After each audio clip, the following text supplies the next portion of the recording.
That's right. So I started going out on some auditions. I love going out on auditions. Really makes you feel like you're back in the game. The only thing is, I've noticed I'm kind of an oddball magnet. Yeah, I've always been an oddball magnet. Once when I was a kid on the subway, a deranged woman came up to me and she screamed like 10 times, "Don't you wish me a nice day? Don't you wish me a nice day? Don't you wish me a nice day?" I don't know what it was. Maybe a little devil. I just couldn't help myself.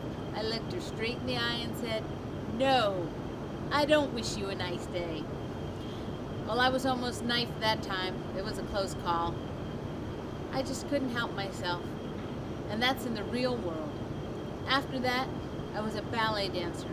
You wouldn't think there'd be a lot of weirdos in that world, but there's plenty. I often tell my coach, we're lucky.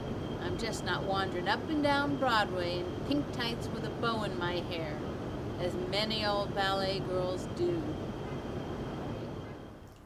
Well, at one of my first auditions back, they matched me up with a guy who made John Goodman look petite.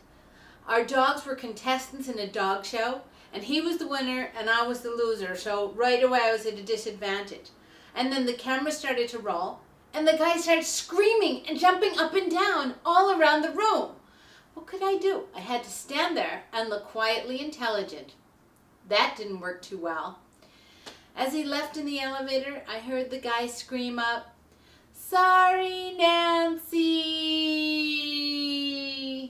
Sorry, my butt. So then at another audition, this was a group audition, where it was kind of like we were at a game of some sort. And the casting director said, "Okay, Jack, you sit there, and Nancy, you sit next to him, you're his wife." Well, before I could get in the chair, this other guy, Bill, came running around and took my seat. And then the casting director said, "Okay, now you're all sitting there and cheering, and I'm going to be throwing some food, and Jack, you catch it and give it to Nancy, your wife." Well, he threw the food, and would you believe Bill jumped up and intercepted it? The casting director just sighed. He said, "Well, Bill, that was really good. Now, take 2. So then another time, I was at an audition, and a busty blonde woman attached herself to me. You know, my coach had told me before I went, he said, "Study the storyboard, learn your lines." Okay, well, there was no storyboard. There were no lines. Just this yammering woman saying, you know, women in the 70s had no busts.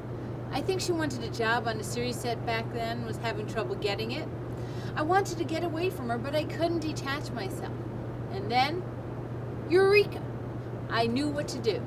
I moved down the aisle. I looked up at the wall and acted like there was a storyboard there and started reciting imaginary lines. Suddenly, Blondie got up and hightailed it across the hall. I discovered the curse of the oddball magnet and how to rid myself of it. You just have to be a little bit odder than they are.